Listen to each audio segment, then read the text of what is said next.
Hello, Sarah Amonou avec vous du podcast Conscience et Transcendance et je vous espère au mieux. Aujourd'hui, nous allons aborder le sujet de la vérité. Je vais vérifier si l'enceinte était bien. Voilà. Le sujet de la vérité dans nos relations, de relationner depuis un espace de vérité. Vous savez, parfois, pour faire plaisir à l'autre, on a tendance à enjoliver de manière assez importante la vérité.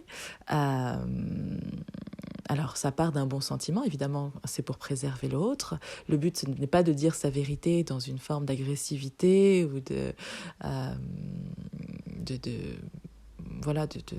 reproche ou quoi que ce soit. Mais c'est vraiment important d'établir, en tout cas, des relations qui sont basées sur la vérité, sur l'authenticité. Quand je dis la vérité, on parle de la vérité d'un moment, de la vérité de ce que l'on ressent, de ce que l'on pense, de ce que l'on souhaite.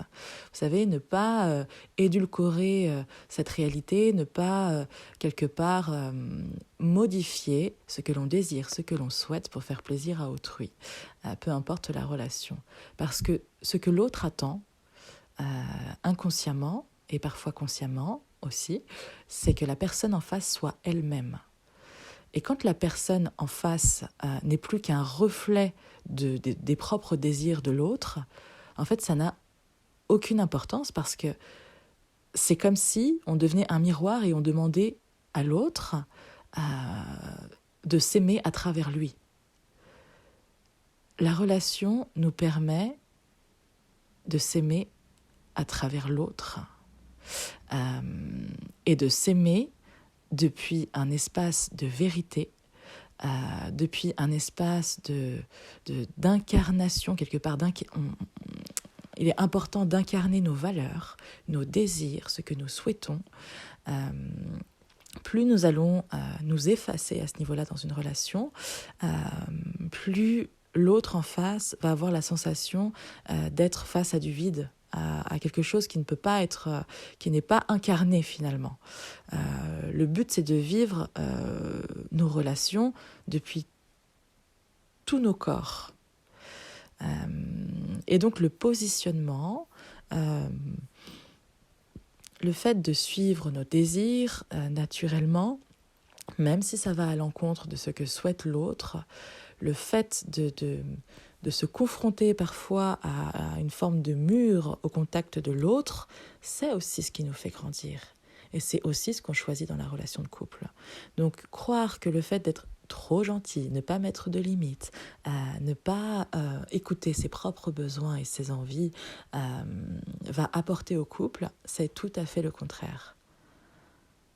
L'autre peut vous aimer depuis qui vous êtes vraiment. Et vous pouvez aimer vraiment seulement depuis qui vous êtes vous. Et donc si on part sur une base erronée, sur quelque chose de faux, sur quelque chose qui n'est pas affirmé non pas comme une forme de rébellion portée, mais comme des valeurs qui nous sont indispensables, fondamentales, si on reste justement sur cette base qui représente nos fondations dans la relation, alors ce sont des fondations suffisamment solides pour s'élever ensemble. Mais si je vais et je viens au gré des envies de l'autre, tout au détriment de mon bonheur, de mon plaisir et de mes propres envies, de mes propres limites, eh bien, il n'y a aucune fondation. Et la relation, pour grandir, a besoin de fondation. Ça, ce sont ses racines, si on devait comparer à un arbre sans racines. Mais qu'est-ce qu'un arbre sans racines ? Qu'est-ce qu'une relation sans racines ? Qu'est-ce qu'une relation sans fondamentaux vraiment incarnés ?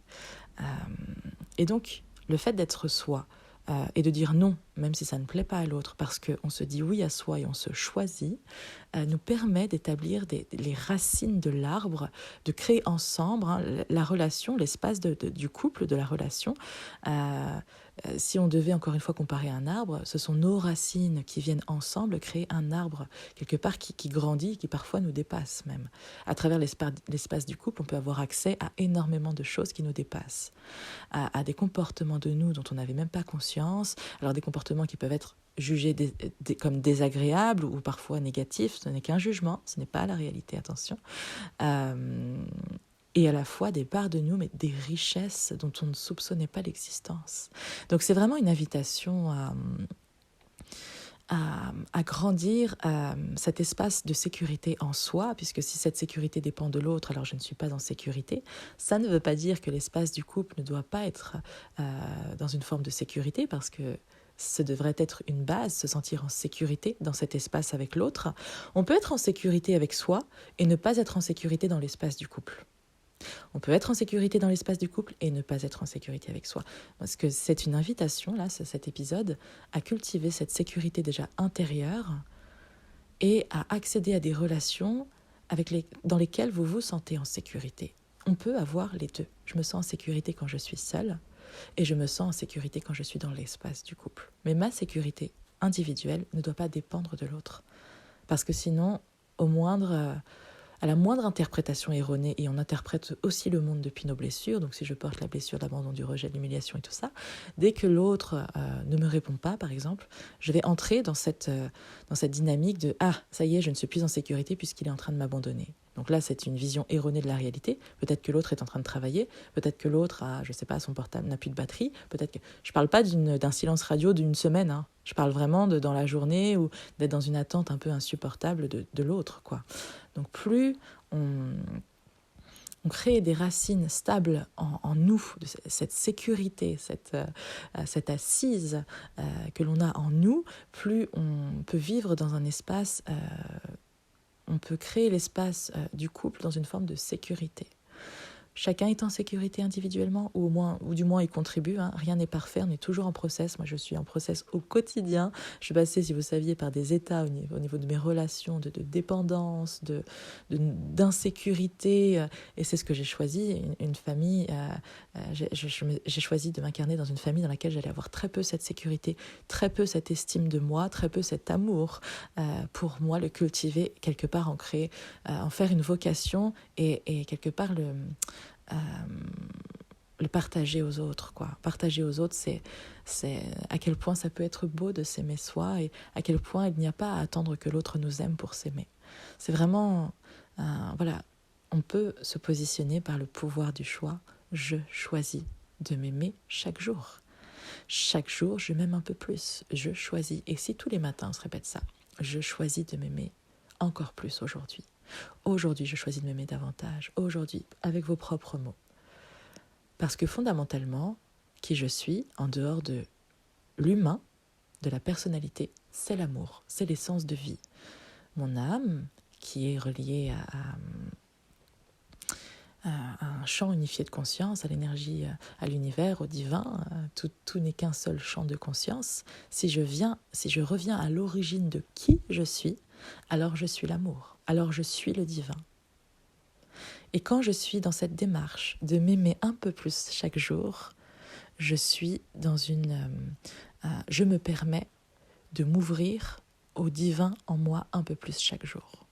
Et ça peut passer par des petites attentions, ça peut être au niveau du corps. Tiens, qu'est-ce que je vais manger qui pourrait faire du bien à mon corps aujourd'hui ? Qu'est-ce qui ferait du bien à mon corps aujourd'hui ? Posez-vous la question, ça peut être aller marcher, nager, faire du vélo, aller dans un endroit qui parle à votre corps, dans lequel vous vous sentez bien, qui vous régénère, qui vous apporte grandement. Ça peut être aller se faire masser, par exemple. Ça peut être partager un moment d'intimité avec votre partenaire, où c'est vraiment un moment où vous vous sentez en sécurité, où tout peut être partagé, être entendu par l'autre. Voilà, ça peut être... faire une méditation, ça peut être danser, chanter, jouer. Il n'y a pas de règles, il n'y a pas de... Voilà, de quoi ai-je besoin aujourd'hui ? Comment puis-je répondre à ces besoins ? Parce que je choisis de m'aimer davantage aujourd'hui et davantage chaque jour de ma vie. Donc tout ça, c'est un chemin. Il n'y a pas à attendre une finalité quelque part parce que il n'y a pas de fin à l'amour de soi, puisque l'amour est infini. Donc, quand on est sur ce chemin, on a accès après à des expériences, des niveaux de conscience, des compréhensions qui nous dépassent clairement. Voilà, donc si la relation était un arbre et que nos fondamentaux étaient puissamment enracinés dans la terre, hein, par les racines des deux personnes que forme le couple, eh bien, ça nous permet de grandir ensemble parce que nos fondamentaux sont solides. C'est comme les fondations d'une maison. Si elles sont branlantes, si elles sont faites de sable, ça va être compliqué de bâtir dessus quelque chose de pérenne, une relation qui a du sens, une relation qui nous fait grandir. Et donc voilà, c'est une invitation à s'écouter, parce que lorsqu'on s'écoute, on peut avoir la... Vous savez, il y a encore ce que j'appelle les résidus de croyances judéo-chrétiennes. En aucun cas, ce n'est un jugement, mais à quel point on peut être parfois porteur de croyances inconscientes qui ne nous permettent pas quelque part de nous incarner sous toutes nos facettes, de rayonner toutes nos facettes, de vivre toutes nos facettes, aussi contradictoires soient-elles parfois. Donc c'est une invitation à se demander ce qui m'empêche d'être pleinement moi. Quand je dis non à l'autre, de quoi j'ai peur ? J'ai peur qu'il ne m'aime pas, peut-être. J'ai peur qu'il cesse de m'aimer, j'ai peur qu'il cesse de me reconnaître, j'ai peur qu'il cesse de m'apprécier, j'ai peur d'être rejetée, j'ai peur d'être humiliée, j'ai peur d'être abandonnée. C'est important d'aller voir ce qu'il y a derrière le non, en fait. Parce que le non, finalement, en soi, n'est pas très important, mais c'est un peu l'arbre qui cache la forêt. Qu'est-ce qui se passe derrière quand je dis non ? Qu'est-ce qui se passe quand je dis non ?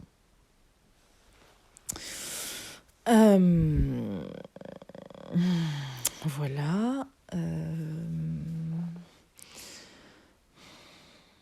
Et donc, c'est de se dire, voilà, donc ces croyances judéo-chrétiennes qui nous maintiennent dans une forme, dans la relation sacrificielle, hein, parce que c'est beaucoup diffusé par les religions, cette relation de sacrifice à l'autre, hein, comme Jésus s'est sacrifié pour tous. Et donc il y a ce modèle inconscient de perfection à atteindre, dans le sens où oui, je dois me sacrifier pour la cause, pour le groupe, pour une personne, mais à quel point on invite au sacrifice de l'autre en permanence. Est-ce qu'on peut être dans l'amour de soi et dans le sacrifice de soi ? Je ne crois pas. Et pour moi, si quelqu'un meurt parce qu'il croit en une cause, ce n'est pas dans une énergie de sacrifice, mais dans une énergie d'amour qui le dépasse lui-même. Donc le sacrifice ne devrait pas être un mode relationnel. Si je pense à Jésus, pour moi, toutes les religions ont un sens. Ce sont les hommes qui font la religion, donc d'une personne à l'autre, évidemment, ça va être plus ou moins harmonieux ou dans une forme d'amour et de tolérance de l'autre. Et donc, si on reprend quelque part l'exemple de Jésus, qui s'est sacrifié pour la cause, je ne pense pas qu'il ait été à un moment dans cet état d'esprit de sacrifice, mais plutôt qu'il a connecté à une forme d'amour qui le dépassait lui-même. Il a reconnecté, clairement, il était connecté à sa divinité, il devenait sa divinité, il incarnait sa divinité. La divinité sait qu'elle ne peut pas mourir, fondamentalement. Donc ce n'est pas un sacrifice, c'est « je crois tellement » en ce que je vis, en ce que j'incarne.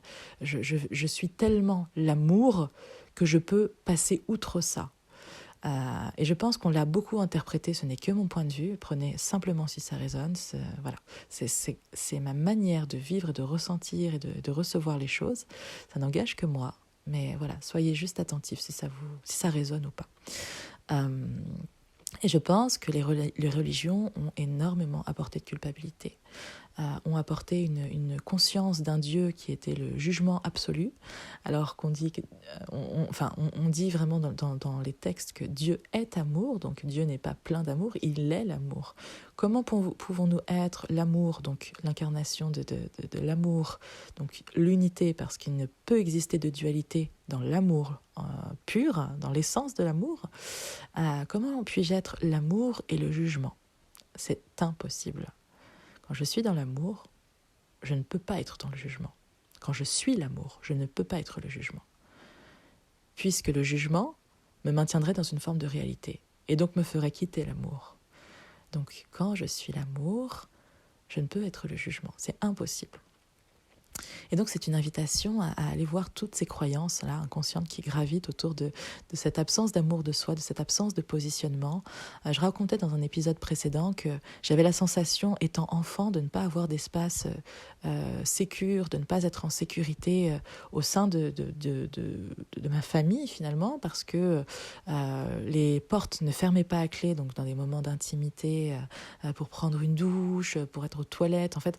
Même si on n'est pas dérangé tout le temps, il y a une forme de nous qui est en hypervigilance et sur le qui-vive. Et donc, par exemple, ça peut être aussi ne pas frapper dans la chambre avant d'entrer. En fait, ne pas avoir le droit à cette intimité, quelque part, peut nous avoir fait grandir dans une forme de je dois être tout le temps présente pour l'autre, je dois être tout le temps, attendez, j'ai le mot qui vient, mais disponible pour l'autre. Je dois être tout le temps disponible pour l'autre. Je peux être à la disposition de l'autre, puisque moi, finalement, mon espace n'existe pas, et dans mon environnement, ce qui se traduit, c'est que je suis disponible tout le temps pour l'autre. Je n'ai pas le droit à mon intimité. Donc, vous pouvez voir si ça résonne avec votre histoire. C'est un exemple parmi tant d'autres. Je vous donne mon exemple parce que donner des exemples concrets, ça peut nous permettre de prendre conscience de certaines choses, mais il existe des milliards et des milliards d'exemples à ce sujet. Donc voilà, cette invitation à prendre conscience qu'on ne peut pas dire oui tout le temps à l'autre tout en se disant oui à soi. Non, il faut que ça parte d'un oui intérieur pour dire oui à l'autre derrière. Je ne peux pas faire abstraction de mon propre désir, en tout cas pas très longtemps, et vivre une relation épanouie.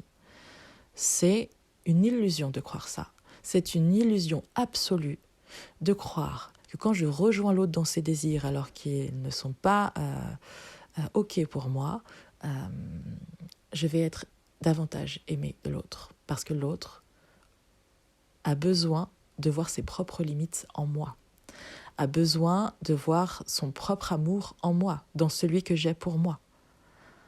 Et donc plus j'ai d'amour pour moi, plus l'autre va pouvoir m'aimer. Parce que je suis réellement moi-même, dans mes contradictions, dans ma vérité du moment.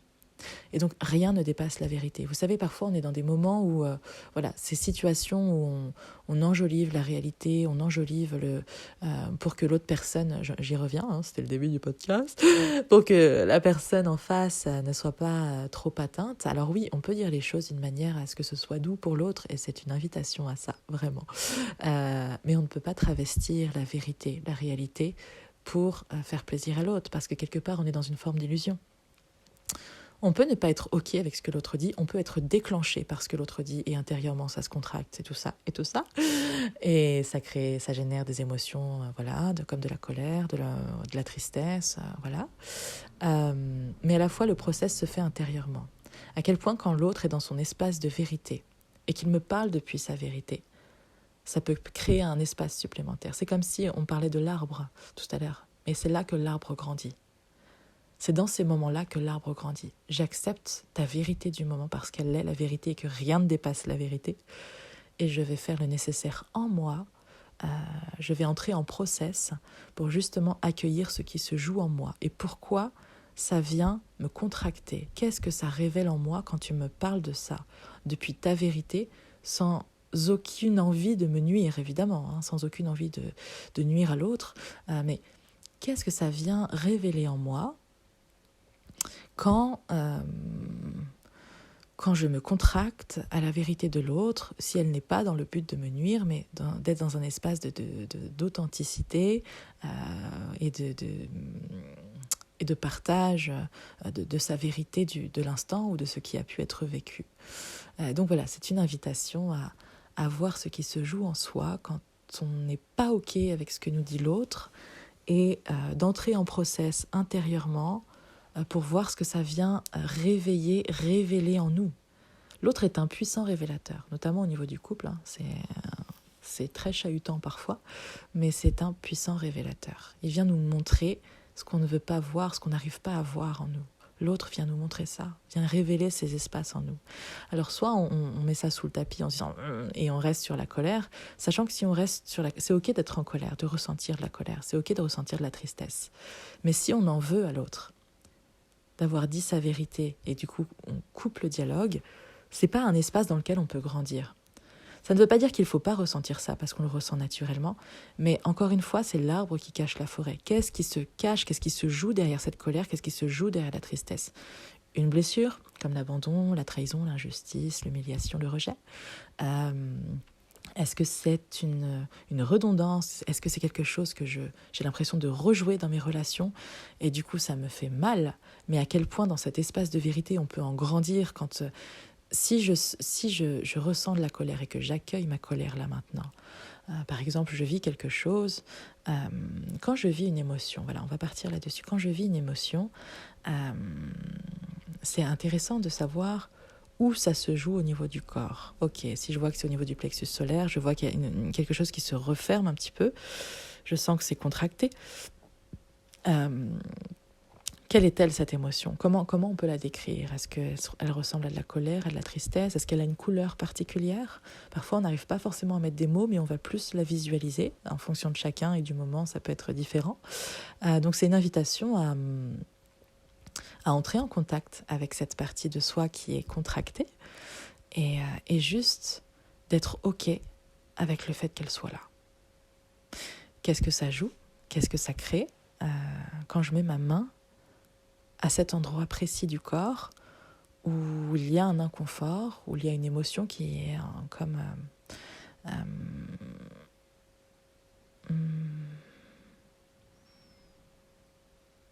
comment je pourrais dire ça ? Parce que j'ai l'image, mais une émotion, je vois comme une boule en fait, une boule, une crispation, une contraction, une émotion qui est présente et qui n'est pas accueillie. Et donc quand je pose ma main à cet endroit du corps et que je suis OK, d'ailleurs je peux même lui parler directement à cette émotion, cette sensation, je suis OK avec le fait que tu sois là. Voilà, c'est OK, le fait qu'elle soit là. Et donc dans un espace d'accueil et d'amour de soi. Donc ça c'est la première chose. Donc n'oublions pas que les émotions viennent nous apporter un message. Les émotions, elles sont à l'instar du corps humain, les hormones sont quelque part les messagères du corps physique. Les émotions sont les messagères et les hormones, on pourrait dire, du corps émotionnel. Ça vient cacher quelque chose derrière. Ok, là on a appuyé sur un bouton et donc c'est la colère qui revient. Il y a quelque chose qui n'a pas été pacifié, des blessures en moi, des événements de mon passé. Et donc, ce que dit l'autre n'a aucun rapport avec ça, mais moi, ça va me déclencher. Et c'est très bien, parce que c'est une opportunité pour grandir ensemble, dans un espace de vérité. Alors, quand c'est comme ça, qu'est-ce qu'on peut dire à l'autre ? Déjà, on n'a pas, quelque part, à accuser l'autre de dire sa vérité, si elle n'est pas dans le but de nous nuire, évidemment. On parle d'une forme de bienveillance, à la base. Et donc, c'est de se dire, ok, dans ce que tu me dis, je t'entends, je ressens de la colère. Donc, ce n'est pas forcément le bon moment pour moi d'en parler. Soit je prends du recul, je vais processer dans mon coin, j'accueille cette colère, je vois ce qui se joue en dessous. Soit je reste dans l'espace du couple et je dis, voilà, je ressens de la colère, mais je sens qu'il y a quelque chose en dessous qui demande à se manifester, qui demande à être conscientisé. Ok. Et donc là, ça peut être aussi un espace où vous entrez profondément. Pour moi, c'est ça, la réelle intimité dans le couple. C'est celle-là. C'est passer du conscient à l'inconscient. D'ailleurs, dans l'astrologie, la maison 8, c'est la maison de l'intimité, mais c'est aussi la maison de l'inconscience, la maison de la sexualité. Pour moi, c'est la vraie intimité. Parce qu'on peut avoir une vie sexuelle sans avoir d'intimité réelle. L'intimité, c'est je me laisse être vue par l'autre. Je me laisse être contactée par l'autre. Je me laisse être déclenchée par l'autre, même quand c'est inconfortable. Et je vois ce qui se joue en moi depuis ce qui est dit par l'autre. C'est une invitation à créer un espace de confiance où chacun peut être accueilli, même quand il est déclenché. Et de ne pas, la colère, on peut la vivre en soi, de ne pas quelque part rejeter la colère sur le partenaire. Parce que là, c'est complètement contre-productif. La colère, je la vis en moi, j'accueille le fait qu'elle soit là, mais cette personne, mon compagnon ou mon ami ou ma mère ou mon père, ne m'a pas dit ça pour me déclencher. C'est simplement que ça m'a déclenché parce que ça vient révéler quelque chose en moi. Et c'est dans ces moments-là que la relation, que l'arbre de la relation grandit, mais une croissance, on va dire, une croissance majeure, quoi. Là, on a vraiment des croissances et les racines viennent s'enraciner encore plus profondément. On a quelque chose qui est vraiment bouleversant, tellement cet espace vient, oui, nous bouleverser dans tous nos espaces et à la fois nous faire grandir. Mais nous bouleverser, ça peut être aussi dans quelque chose de beau parce qu'on ressent de la confiance, parce qu'on ressent de l'écoute, parce qu'on ressent de l'accueil. Et ça aussi, c'est bouleversant quand on n'a pas l'habitude. Et à quel point nos relations peuvent être justement axées dessus, sur ces fondamentaux-là. Personnellement, je me suis toujours dit, je ne veux pas être en couple pour être en couple. Déjà, j'ai tendance à être assez indépendante, à avoir un grand besoin de liberté, et je me suis toujours dit, si je suis en couple, c'est parce que vraiment ça en vaut la peine, et parce que vraiment, il y a un espace qui vient me chercher, qui vient me transcender, qui vient me nourrir et me connecter à quelque chose qui me dépasse moi-même. Et un espace de transformation, d'accueil, un espace de sécurité.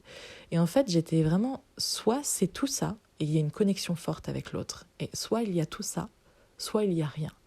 Et donc, je me suis engagée envers moi à créer une relation. C'était OK aussi de ne pas avoir de relation. C'est ça que j'ai envie de vous dire, c'est que je n'étais pas en recherche de relation, mais je me disais, c'est OK pour moi de ne pas entrer de ne pas être avec quelqu'un, en fait, parce que ça ne me manque pas. Je n'ai pas ce manque-là parce que je cultive l'amour que j'ai en moi. J'ai déjà des relations amitiés qui sont très épanouissantes et j'ai un amour pour ma présence, pas dans une forme égotique, hein, je me kiffe dans la glace ou quoi, mais j'ai un amour je ressens beaucoup d'amour dans ma relation avec mon âme, en fait. C'est vraiment une relation d'amour où il y a des échanges, c'est comme si on relationnait avec quelqu'un jusqu'à devenir cette âme, jusqu'à l'incarner pleinement. Et donc, je ressens tellement fortement ça, cet amour de mon âme, de quelque chose qui me dépasse déjà en moi-même, que d'aller dans une relation lambda juste pour être en couple, ça me ferait perdre tout ça. Ça me ferait... ce serait hyper... j'aurais l'impression de régresser, en fait, en étant avec quelqu'un.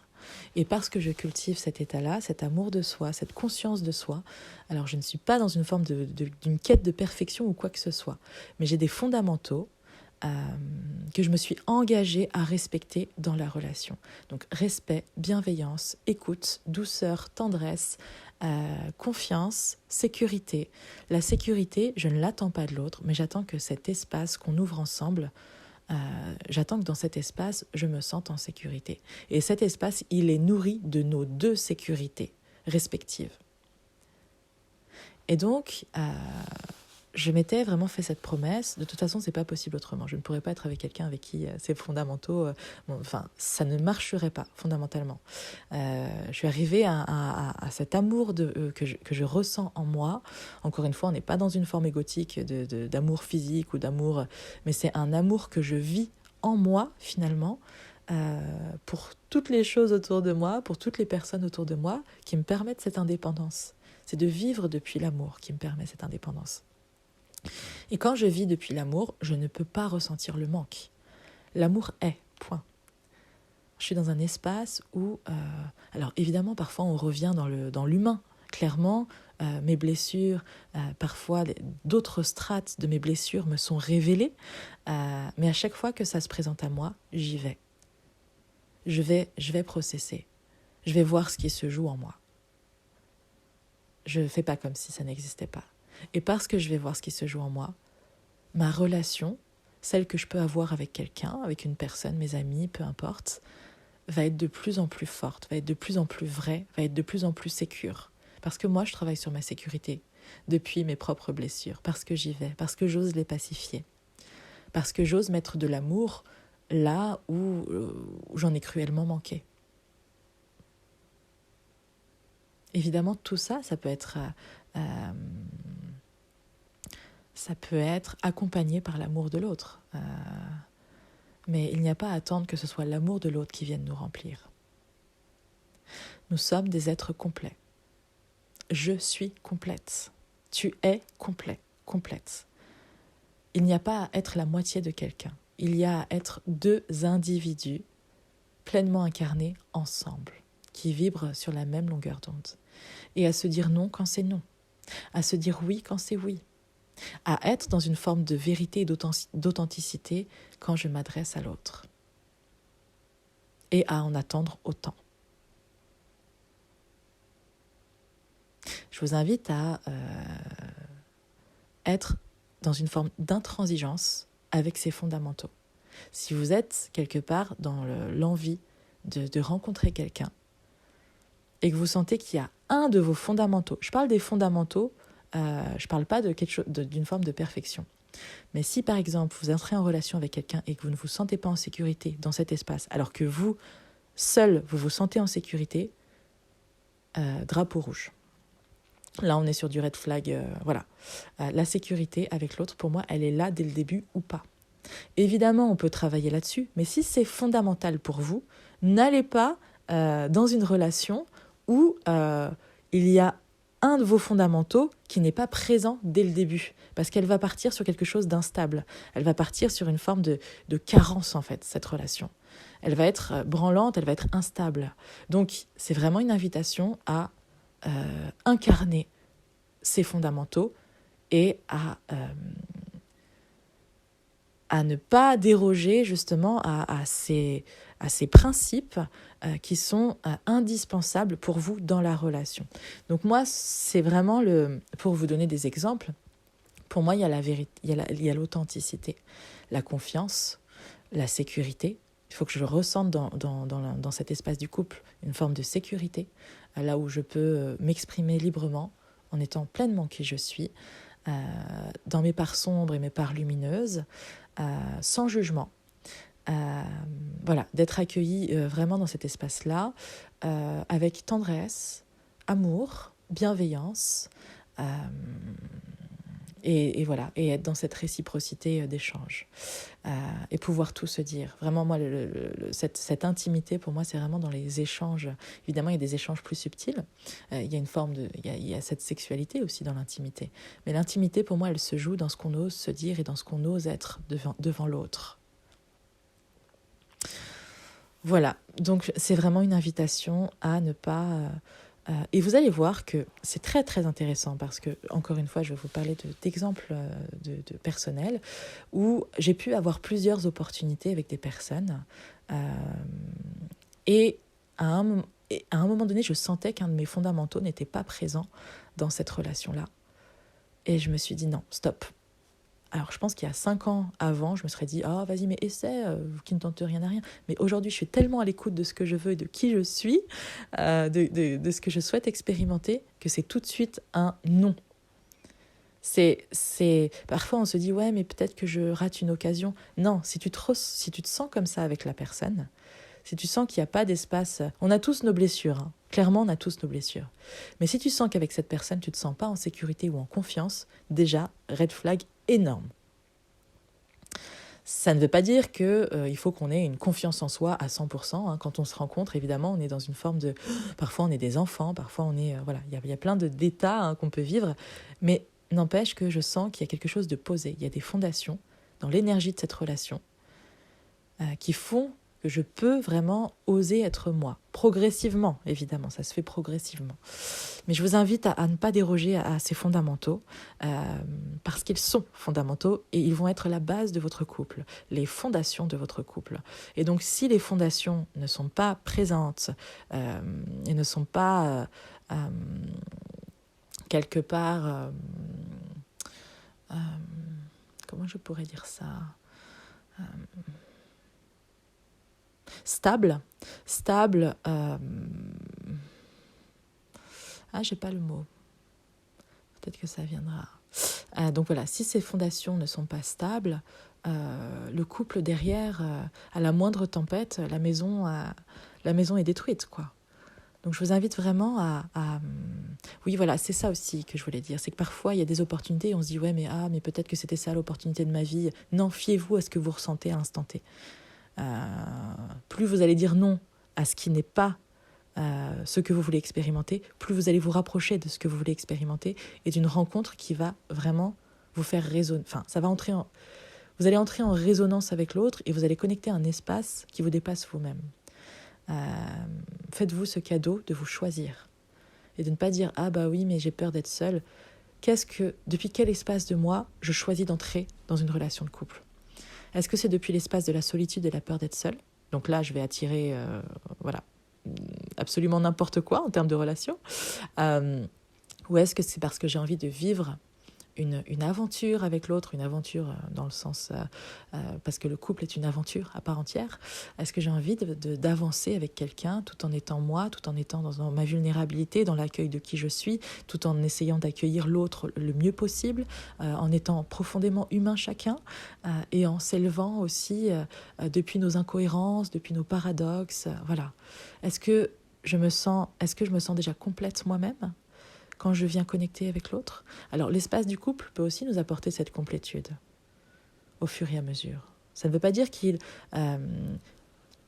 je dois absolument être entière pour entrer en relation de couple, parce que le couple peut me mener justement à cette finalité, même s'il n'y a aucune finalité dans un couple, parce que tout est en perpétuel changement, mais peut m'apporter une forme de complétude. Le couple, parce qu'il va me renvoyer, peut m'apporter une forme de complétude individuelle.